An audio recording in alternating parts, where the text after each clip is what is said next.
It's time for Cup of Rad, so let's fill your cup with rad pop culture vibes.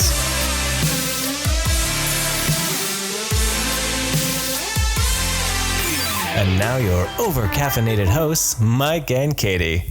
Hey kids, guess what? It is the end of the year. That's right, 2018 is crashing down. Crashing down, nice choice of words.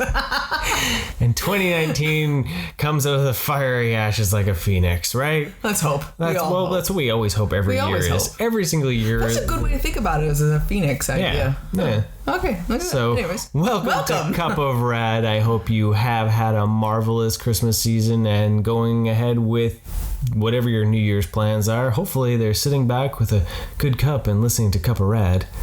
Always a good plan. I'm your host, Mike, and here's Katie.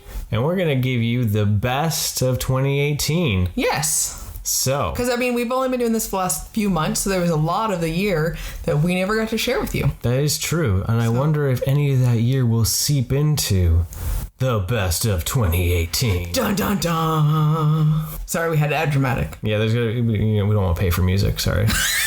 We make our own. Dun, dun, dun. Sound effects, that is. Pew, pew. Laser fingers. So we're going to recap some of these favorite moments. Yeah. Okay, so why don't we start with the best moment of the year? Best moment. 2018, best moment of the year.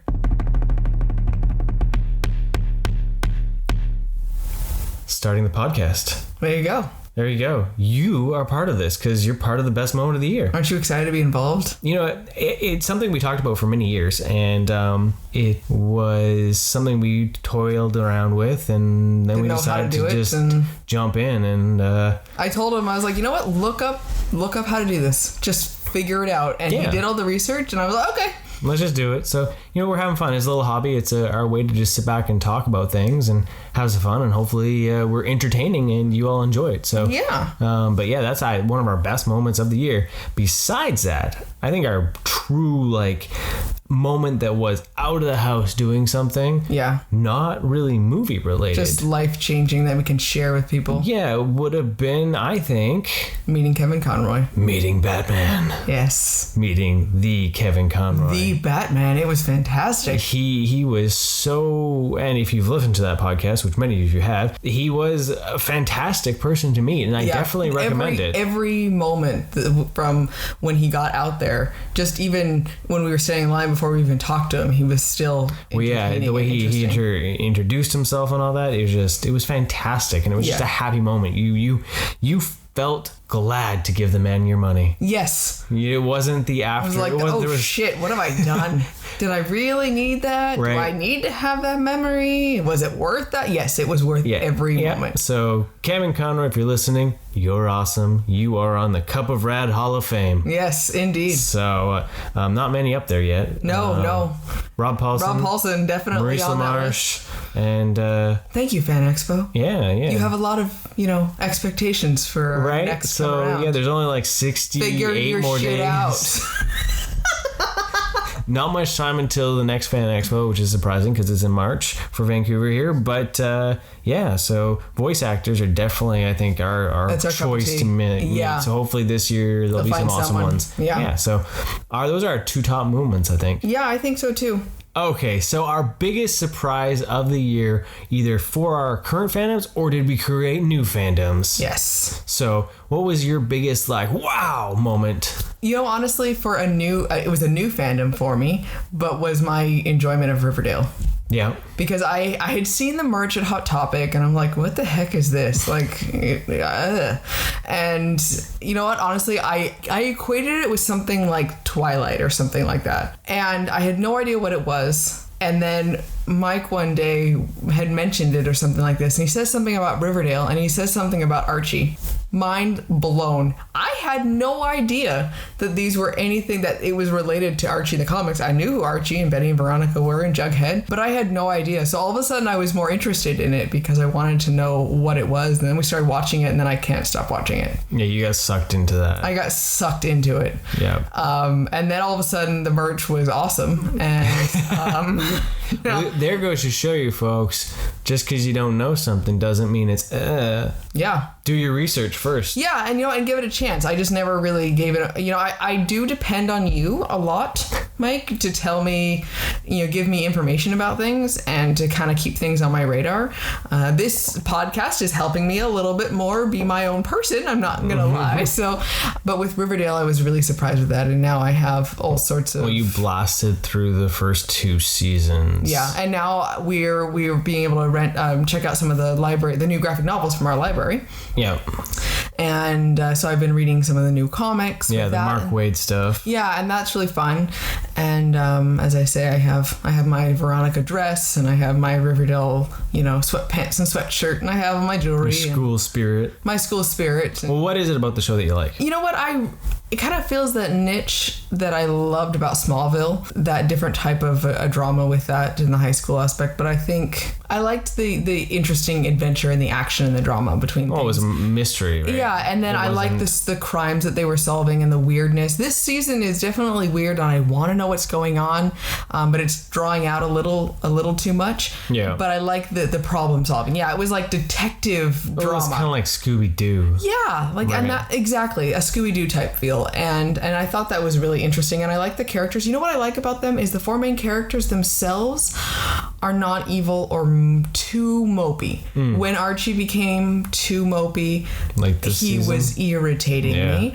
But I like that was some intensity right there. He was irritating. But I like the overall positivity of the main characters. Overall, I like the intrigue of it. It's not just about love life. Yes. It's not. So it has and with a bit of a supernatural and kind of the bigger mysterious things. So. Yeah. Anyways, for Mike, what was your biggest surprise for 2018? Well, I had never ever watched anything Doctor Who. Mm-hmm.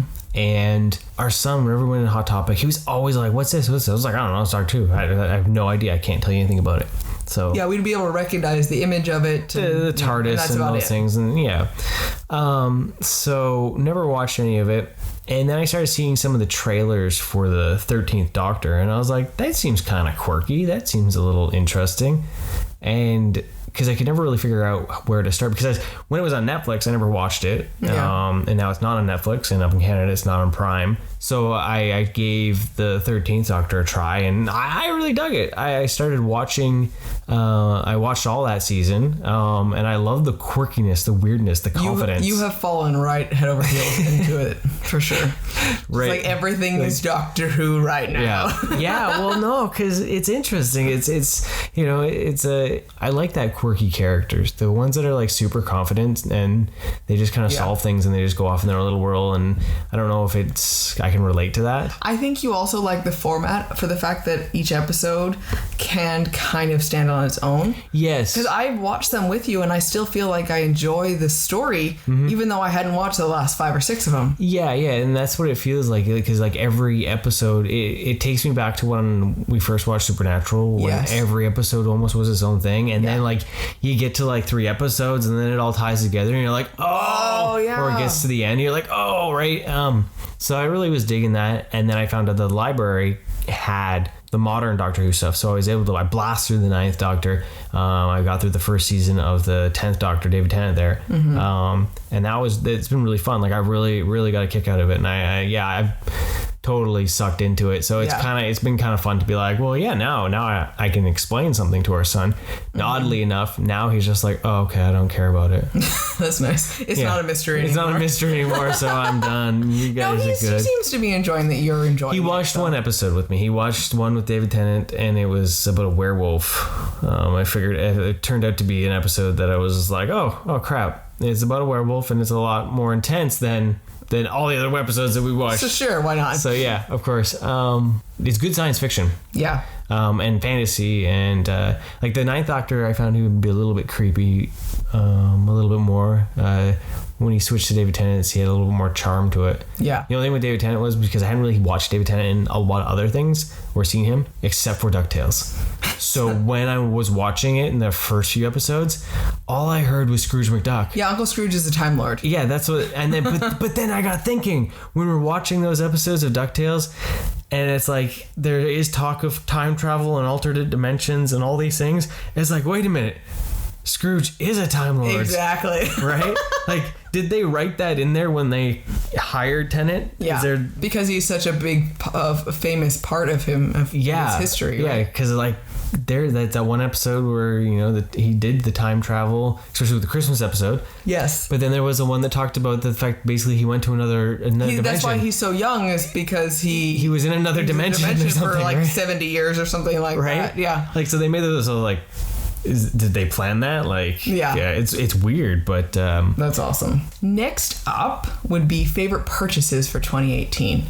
What are a few of the favorite things that you had purchased? That one there, the Gargoyles pops. Yeah. I think was. You were so excited. Yeah, about that was a big moment for me to be able to get those because. Well, you were excited because it was like, Katie, I'm not asking. We are buying them. Here you go.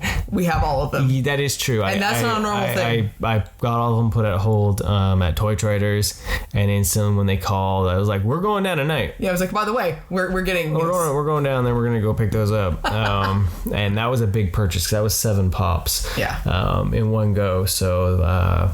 Yeah, like, because you don't get gargoyle stuff. Yeah. It's like pretty much impossible, and it's so hard to get things with it, and being able to get all of them. Well, honestly, that got our son interested in watching the cartoon. Yeah, that's true. He saw them and he's like, well, what is this from? Yeah, so. And he was like, these are pretty cool. Yeah. So the other thing I don't like is some of the pops that kind of fall over a little bit. The gargoyles are in that boat. But it kind of is easy to display them in the box. Yeah. Obviously, so. Yeah, but all the sculpts are really fantastic. Like, I was really impressed with the care that they put in the coloring and all that of it. But also, too, the fact that they made all 7 right off the bat. I think that was a huge thing because there are lines out there where they make 1 or 2 and then they just drop it. Or they forget a couple of key characters like Funko did with My Little Pony. Not cool, Funko. That was probably more or less for the next segment, but like 3 years ago segment.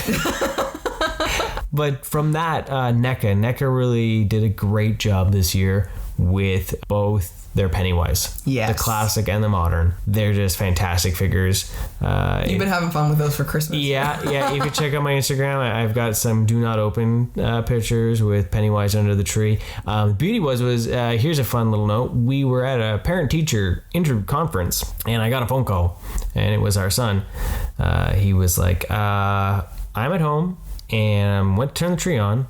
By the way, am I allowed to turn the tree on? I was like, yeah. He's like, but there's an it under the tree. And it's kind of creeping me out. Why is there an it under the tree? And I was like, well, I can't really talk about to you now because I'm actually in the middle of something, bud, and we'll be home in like 5 minutes. And he's like, but there's an it under the tree. And I was like, yeah, he's making sure you don't touch any presents. Apparently doing a good job. Oh, so there you go, NECA. Your figure is creepy enough to scare a child. Yeah. I remember when we first got it, he came out of his room and we had it up on the half wall, the balloons and everything. We just had it standing there. Well, he was in the bathroom. Oh yeah, and he screamed. It was fantastic. Yeah, we're awesome like that. That was a good moment. There's been a lot of things this year, purchase wise, but those I think were my favorite kind of entries. Ones are awesome. And if I forget if there was other ones, then I'm sorry about that. But for me, I was so happy that Funko brought out Hercules Pops. Yes, you were. That was like gargoyles for me. Yeah, it was I'm buying them. Yeah. Well, okay, the Hercules I love. I got the one with he's riding on Pegasus, which is absolutely fantastic because oh my goodness. And then of course I got Meg, but absolutely my favorite, of course, was Hades. Is Hades. The Lord of the Underworld. Because he's amazing. He's my favorite Disney villain. I had to get him. Like if I was gonna get just one of them, it would have been Hades, hands down. That's true. So I was super happy about that. Another pop that I got was the Ariel on the rock. I know we talked about that in the Inside Katie episode. Yeah. It's a big thing with that. But you love that one. But that's definitely my favorite Ariel pop for sure. Yeah. Because it's such an important part for me. Well, it was a good movie moment. Some of the movie moments are so big and clunky. Yeah, they fall flat, right? And it's simple. Mm-hmm. I think sometimes the ones that have maybe the couple of them don't really capture the essence of it. This one in itself is because the base is so cool. The bases on those ones are so long. Well, I love the splashing water, right? It really adds to it. And then the rock candy. Rock candy has been a big thing this year in general. for us. My rock candy collection has exploded. Literally, the table does not have space for it anymore. We're gonna have to double layer it. Well, because you got Betty, and you got Veronica this year. Yes. And then you got Valkyrie, Black Widow. And then we got all the Bombshell ones that we had gotten. I got. You're a huge Bombshell fan. Yes, if there is a Bombshell, DC Comics Bombshell. But I love those figures. I have a few of the Pops as well, but the rock candy for sure is awesome. I love those. If they weren't so expensive, honestly, some of those action figures are awesome too. Well, the statues are definitely something I drool over. Those are amazing. And then my most recent purchase that was absolutely must-have wonderfulness was my Pop of Star Butterfly in butterfly mode. The Hot Topic exclusive. It is amazing. I mean, Star vs. Force Six Arms is one of the best cartoons ever. And to finally have Pops, but such an awesome exclusive, such a cool variant, essentially, of a character. Well, the Gravity Falls one fell flat because it was just Mabel with the ripped sweater and the unicorn. And the blood. unicorn, right? Yeah. It's not even one of the best episodes, you know? But this one was so cool that it's such a unique sculpt, right? Yes. Yeah, she's got 6 arms and the hair standing up and the wings, and she's floating and her wand. It's just amazing. Yeah. Definitely. There were some very cool purchases. Hopefully, we will be able to get the other ones. We do have them at Hold On. We have Ludo available to us. So hopefully the others show up. Yeah. So for sure. But that one was we braved them all close to Christmas because we're not losing this. Yeah, because it's too perfect. And I'm very glad that we did. So okay, so here is our time to air our grievances and the things that were probably our biggest letdowns of 2018. Who was the biggest villain this year when it came to not enjoying our stuff? That definitely has to be the media, the marketing machines. Exactly. On their trailers. Exactly. I think this year there was a lot of good movies, but unfortunately I think a lot of the marketing was destructive to that, and it did not facilitate proper representation of films, and it ended up destroying some things that when you watch on a second or so rewatch, they're not as bad as because you don't have an expectation going in, right? But still they still kind of ruined it. One of my biggest letdowns, one I'm the most sad about for the year, is Jurassic World.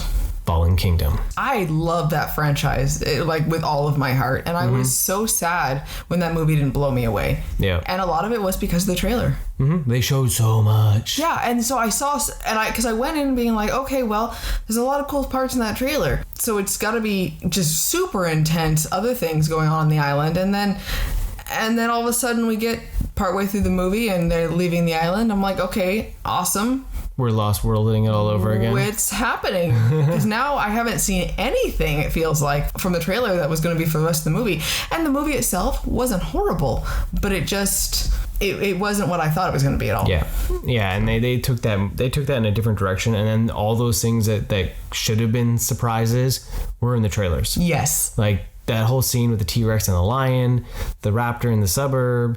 Yeah, that was horrible that it should have been everything with Ian Malcolm. All that should have been shared for the film, not the trailers. Another one for me really came down to Ralph Breaks the Internet. We talked about that. Yes. The marketing machine, I think, really gave away all the fun. Yeah. And left all the dryness and the nothingness that was left there, and it became a shell when you watched it in a lot of cases. Another one for me was Overlord. That one there. Yeah, you said that one was completely different than what it was. A good movie, but the trailers painted out to be more of a horror movie. It was more like a drama. There was not a lot of horror in the film. It seemed like a horror comedy almost. Like, that's how I kind of got a feel. It was perfect for you and your buddy. Yeah, and then you came home. It was and a drinking movie. That was not it at all. There was barely any horror in the entire film. And then what about Deadpool 2? Yeah, Deadpool 2 was a big letdown for me. Yeah. I think it was like, well, we already got the R rating. So let's just be crude. Yeah. And it was not focused. Well, even watching it again, I enjoyed it more than I originally did. but only because I didn't have any expectations. It was like, okay, well, I already know what type of movie it is. Yeah. But overall, yeah, it was not focused. You make a good, good. That's a good way of describing it. It was like a dog running away with a chew toy. Yeah. You know, you like, can't catch me. Here, and I'm gonna go right here, and we're awesome, and I'm gonna go over here. Yeah. I wanted to it like lost that some movie. of the finesse of expressing the character. Yes, because they added, it was the usual superhero bloated sequel. Yep. Other movies that we didn't see because of marketing, we did not see Venom. Yes. Still not sold on even seeing it. Yeah, you know, nothing necessarily wrong with it. I just didn't. It never caught my attention. Yeah. Nothing of it made me feel like I needed to see it. The marketing became the villain of the year. Dun, dun, dun. Hopefully it doesn't play out the same way next year. Yeah, it'd be nice if they learned some of this. They probably won't. Well, there's other movies that we didn't even go see. We didn't even see Christopher Robin because we felt depressed watching the trailers. You know what? It caught my attention and it was interesting, but yeah, at the same time, I was like, I'm gonna go so much too, and I'm just gonna cry. And we've established that I have a certain amount of appreciation for movies that make me cry, but I did not want to feel depressed, and I didn't feel it was something that I wanted to explain to my son to go to. Yeah, the trailer gave me the feeling of Pete's Dragon, the remake of Pete's Dragon, where it looked like it could have a lot of interest in it, but then by the time you got there and all that, and you're just like, oh. Yeah. Okay, so end of the year comes. Tons of movies drop in the last week, and we need to get those movies watched before we can make our favorite of the years. Well, yeah, that's the problem is we wanted to do a best of for the whole year, but we still had a few movies that were left outstanding. Yeah, so on a speed round of what we saw this week, Aquaman. I really enjoyed it a lot more than I thought I would. I was blown away actually with how much excitement I had with it, and I'm a fan of Aquaman. I enjoyed it. Felt like I was looking at a comic book. I enjoyed the visual aspect of it. I enjoyed the humor and the heart and the action. Yeah, I was really surprised because I kind of gotten to that point where I'm a little more scared of the DCU. Initial viewings of a lot of the films, I'm like, yes, I love this. Oh my God, it's so amazing. And then you go watch it a couple times and you're like, oh crap. You're like, oh yeah, I remember not liking that. Yeah. But Aquaman, I think I genuinely enjoyed it. I actually feel like I genuinely enjoyed the film more than any of the DC films to date. I think James Wan did a fantastic job with the colors and the vibrancy in the film. Yes. Orm was purple. Right? Yeah, actually purple. And Arthur had his orange and green. Yes. The effects were far superior than I think anything DC's put out to date. That usually bothers you. You'll notice. Justice League was muddy. Wonder Woman was muddy. There was a few scenes here and there, but for the most part, it was pretty fantastic. My only real gripe with the movie came down to some music choice. Same here. Pitbull in there was weird as fuck. And it was disjointed. When that started, I'm like, what? Where did this come from? Because the soundtrack portion kind of reminded me of Tron, especially when they were going into Atlantis. I was like, this is really cool and trippy. Yeah. And then that happened, and it totally threw me out of the movie. I was like, this is weird. If it had been sounds funny, but a more of an African type beat of the same type of soundtrack, that would have made sense. Yeah. Then it would have been a transition and kind of, but still related, but it was totally disjointed. Well, even the song they used in Italy, yes, that was weird too. Yeah, so anything in the pop culture that was a completely different feel for it. Exactly. So that's really my biggest complaint from it. There's a lot of humor in the film, which I wasn't expecting as much, but Aquaman isn't as much of a bro in it. Yes. He's toned down a lot, which over I Justice enjoyed. League, right? Exactly. Yeah. My favorite scene probably came from the Black Manta fight in Italy. That tracking shot of Mira running on the buildings and Arthur and Black Manta fighting. Well, yeah, as the camera spin moved around. Yeah, that was cool to that show was them. Slick. Yeah. Yeah. I really enjoyed Aquaman. It gives me a bit of hope. Yeah. With the new producers and everything at DC that maybe they get their shit together. Yes. And we'll see something fun going ahead. So definitely something to check out if you're into very it. much so. I mean,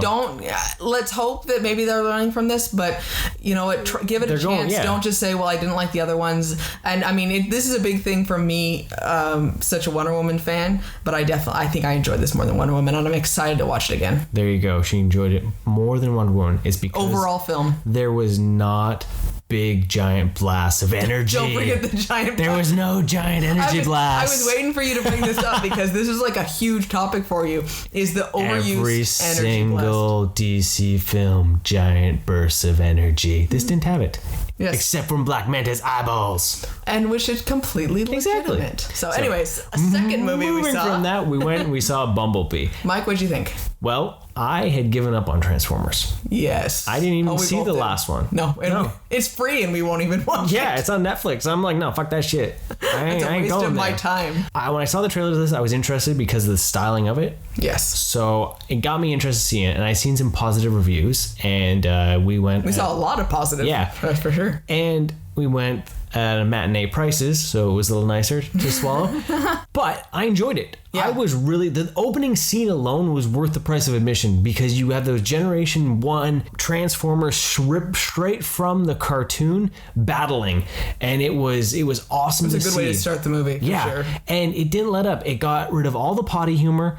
There was a lot more heart. You felt connected to the human this time because they actually had some real genuine emotions. It wasn't just, I'm a spoiled rich white kid. It wasn't just based on romance and sex. Exactly. I could share it with our son. Yes, well, he even turned out at the end of the movie and said... Yeah, he turns to me and he's like, Mom, you know what I like most about this movie? I said, what?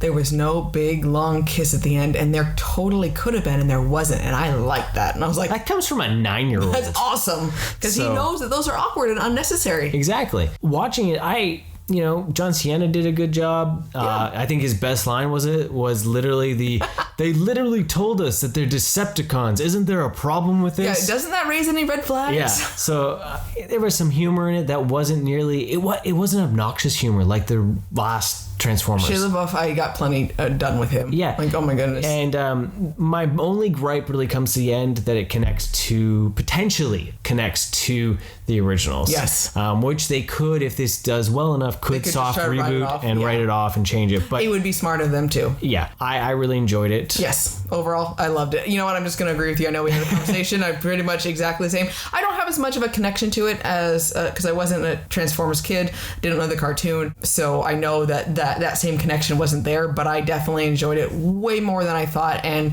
I wish they had all been like this. It makes me sad if they can't turn around and reboot it, that there'll be no more of them, because it was nice to be able to share with our son as well. Yeah, it was very enjoyable. And with that, Autobots roll out to Mary Poppins Returns. Yes. So this one here, I had gone back and forth over it about whether I would like it or not because of the nostalgia aspect and, changing the classic. I was like, no, okay, I'm not going to be that person that like hates on something just because it's a redo of something decades old. Yeah.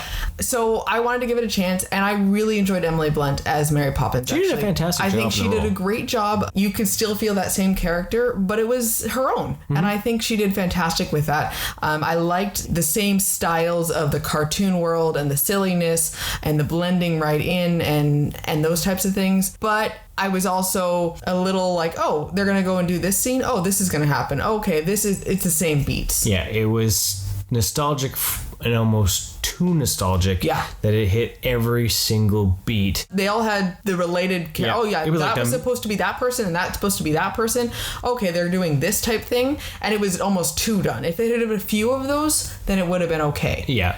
And then I know you had commented the ending of it was a little... It was a little too fairy tale. Yeah, it was like everything's wrapped up in a bow, and they found a way to just solve all the problems. We just found money for you, and we're gonna just pretend these rules don't exist. And definitely you're happy that the bad guy got his coming to, and then he didn't win, of course. But what about the effects? I know you had commented on that. I was actually surprised because Disney has been pretty big in leader for a lot of effects, especially with their Star Wars and Marvel division. Yeah, you expect them to be fine. And their live action remake division. There was some effects in it that I felt were not to par. Yeah. That kind of took me out a little bit because it felt early, like Alice Wonderland effects, almost a little too cartoony in some areas. The worst one, I liked the use of the in the bowl scene that they moved that around, and that was a really cool effect. But the ending scene with the balloons, you could see the rigging basically. It wasn't natural. The way they held the balloons in the end scene. Yeah, you can tell that things weren't quite smooth. Yes. Yeah. So overall, I really did still enjoy the film, and I would still say people should go see it. It's a good film still, and if you're it's a good reminder for the story, the moral of the story, essentially, right? Yeah, it's still exactly. It's something everyone should be able to understand. Just a nice reminder. Yeah. And overall, we were really pleasantly surprised about these last few movies. All three were pretty good. But the biggest question is, did they fall into the best of 2018? And here we are, the cusp of our film knowledge. Do these movies, are they the best? Are they? I don't know what I'm talking about. Anyways, basically all our films in our list are not going to necessarily be the best as in film award quality, because we all know that if it's going to be film award quality, there's going to be sex, nudity, violence, and drugs. Let's be honest. And we're going to feel depressed as fuck, and we're going to slit our wrists at the end of it. Yeah, we have to be depressed. So when we say best of 2018, what we really mean is ones that we really enjoyed, that we could watch over again. Ones that entertained us. And entertained us. Because they're entertainment, right? Exactly. And that's what I want from films. I want to feel entertained. Yes, there are great movies that will make you feel good and make you feel awesome, but it's something that going into best of 2018, we need to have... I like how we have a enjoyment. Yeah, right? Okay, so... When we hit our top 10, we're not going to do top 10 because really, who the fuck cares about the top 10? We only care about the top 5. Yeah, let's be honest. So a few honorable mentions on my list that almost made it into the top 5 was House with Clocks on Its Walls. Eli Roth did a fantastic job bringing that to the screen, that I could go see a safe horror film with my child. Yeah. And I know that you love that you can actually say you brought your son to an Eli Roth film. Right? That alone, they're ding, like, ding, done, right? Think about this year. And he enjoyed it, too. Yeah. This year alone, we got to take our son to see 2 movies by 2 prolific horror directors. Right. James Wan's Aquaman and Eli Roth's House with Clocks on the Walls. Kudos to them. That is fantastic. Showing that they are good filmmakers, not just horror filmmakers. Yes, exactly. Besides that, Bumblebee was getting so close. And then also for me, the new Halloween. Yes. I really like that movie. We did a whole episode about it. But here we go. The top 5 best of 2018. Katie, your 5th most enjoyable best of 2018. I'm gonna say Solo.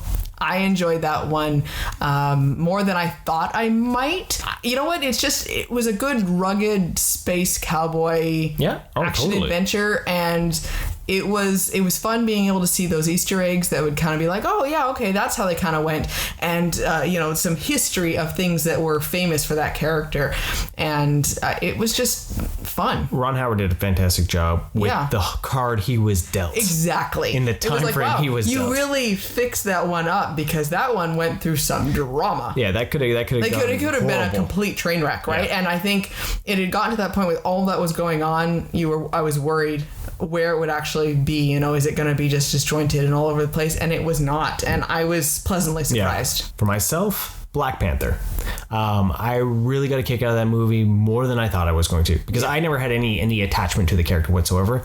But for me, I really came down to some of the visuals and the coloring, because I'm a purple fan, I guess. It really spoke to my brain. It's true. You like the bright colors. Right. It makes sense. And but the music alone in that film, the music is fantastic, because it just was stylistic, like the soundtrack was sold on hip hop, but the score, the score exactly. was something else. And I put that on the gym, and I was like, this shit is amazing. Yeah. Right. But I dug the drama in it. A lot of people compare it to The Lion King. Similar, yes. But I thought what they did with that film and how they came about it was a fantastic movie. The end scene there with Killmonger was brilliant. Number 4. Leading right into that, number 4 for me is Black Panther. And adding on to what you had said, because I fully agree with everything, I enjoyed that mix of a good statement, honestly, without being, in my mind, too preachy, because it still fit within the movie itself. All those points made sense. Mm-hmm. But you could take that and think about it in a real world setting. And I like with Killmonger that he was a villain that you felt bad for because of this shitty situation that he was put in. Yeah. But he was still a bad guy. You still wanted him to be stopped, and he still went crazy. And I liked that they had him have some sympathy for him at the end, and some peace and forgiveness. And it showed what a good king he really was. Yeah. And I like the characters. I like that mix of science and all of that. I think it all just came together really well. For me, A Quiet Place. This film was different and exciting, and that opening scene in it just shocked you. I remember when in theater, everyone kind of was, oh my God. The reason why it didn't creep up higher, though, was because it went from being very startling to having an end scene that was too Hollywood. Uh-oh. Left it too Yeah, too Hollywood for a movie that didn't feel Hollywood. But I really dug it because it was a different take on the horror genre in some ways, because for the most part it was pretty silent, which was fantastic. Nice. Number 3. Number 3 for me would be Mission Impossible Fallout. You love that. I love the Mission Impossible franchise so much. You love Tom Cruise running. I have a Tom Cruise drawer. But this was Not perfect. lying, she does. Because Tom Cruise and Henry Cavill together, I mean, it's just perfect. But I love the Mission Impossible. I love the style of that film, the idea of the agent, and I mean, it's just that type of character I really enjoy. I like it in novels. I like it in all that sort of stuff. They keep finding new entertaining ways to do crazy ass stunts, and I think it's really interesting. And I'm truly fascinated by Tom Cruise's commitment to making these real life stunts. Well, the stunts in that film are insane, and you can see how real they are. Yeah, and it's so awesome to be able to see that, because it's not a common thing anymore. Yeah. And you know what? They're just crazy entertaining. It doesn't have to be deep or philosophical or anything. It's just like, holy shit, that just happened. Right. And you know what? I like the amped up action in it for sure. And I think they both did a good job. Yeah, McQuarrie definitely has taken that franchise to a new height. They've gotten better for sure. They've just gone through the roof with them, right? Yeah. Because you look back at the original one, it's like, okay, that's fun, but it's relatively enclosed, and then it was like, oh my god, what was that? And then and then they just took off. So, yeah. For you? Titans Go! I love Teen Titans Go to the movies. Yes. It's ridiculous. I know you're gonna look and be like, what? How would he put Teen Titans Go as number 3? But you should see the sparkle in his eyes right now. That movie is fucking funny. I'm sorry. That's in my honorable mention for my top 10 for sure. But because it was great. That movie is hilarious, and you watch it. We watched it a couple times, and it's just the Easter eggs alone is just funny, and how well the team works together. Sure, it's not the Titans we need, but it's the Titans you get, and we kind of want at the end of it, because the voices are so good. Scott Melnick. Oh, they're perfect, right? Greg Sipes, Tara Strong, they're fantastic. Hayden Welsh, Carrie Payne, like they're just. And can you tell he's excited? It was just funny. The fact that they went through so many different styles of animation within the film, and they made fun of everything. Thinking about it, and then I'm like, oh yeah, and then there's that. Right? The Easter eggs in that movie were fantastic. Upbeat, inspirational song about life. How is that song not nominated for an Oscar? They figured out how to put Michael Bolton in a cartoon movie, and it as a singing tiger was he, and it's amazing. Yep. I want that on a shirt. Yep. I still don't understand why none of those songs didn't get nominated for something. Well, yeah, that's a fantastic song. I mean, it's amazing. There's a fire inside of me.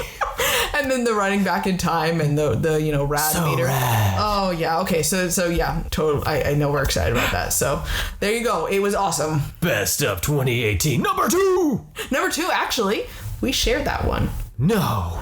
Number 2 is Avengers Infinity War. Do we have to talk about it? Oh wait, we do have to talk about it. It's the elephant in the room, or the Thanos in the room. The purple elephant in the room. Yes, the perfect. The purple. So, Avengers Infinity War, Mike. Why did you place it at number 2? It was so damn good. It took all the best parts of the MCU and put it into one movie. Yes. How could you not like it? I mean, we talked about it so much in our Marvel 20 questions, Rocket and Thor. That for me it wouldn't be a podcast now if we don't talk about Rocket and Thor. No. I'll stay away from the circle jerk this time. Sure you will. So that alone, their interactions alone in that film make it worthwhile. But the fact that they really rounded out Thanos, everyone else is a supporting character in that film. Thanos is the main character. Yes. You go through his story. It's his point of view. In reality, when you watch it, everyone else is the bad guy. Yeah. He's the good guy. Yeah, and if you just flip it just a little bit and tweak it and look at his side of the story, they're all revolving around him. Yep. And they did such a good job of developing him as a character that you have this weird sense at the end where you're like, wow, yes, he succeeded. And then you're like, holy shit, he killed succeeded. half the universe. Right?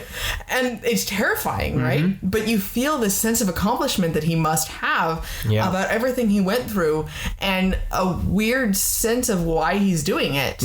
because he makes a valid point. Yeah, he makes a very valid point, and Right. it's that true moral dilemma that we have, that, you know, there is a point Few for the where, masses. yeah, we are living outside of our resources. So, but you don't want to say that one life is more valuable than the other. So he really did let it truly be random. Yeah. And there's a weird sense of okay about that. It's better than true genocide where Yeah. you're picking people and saying, well, you're not worthy of Or it. did he? We don't know. We don't know. You're right. We don't know, but I'm going to leave it in my version.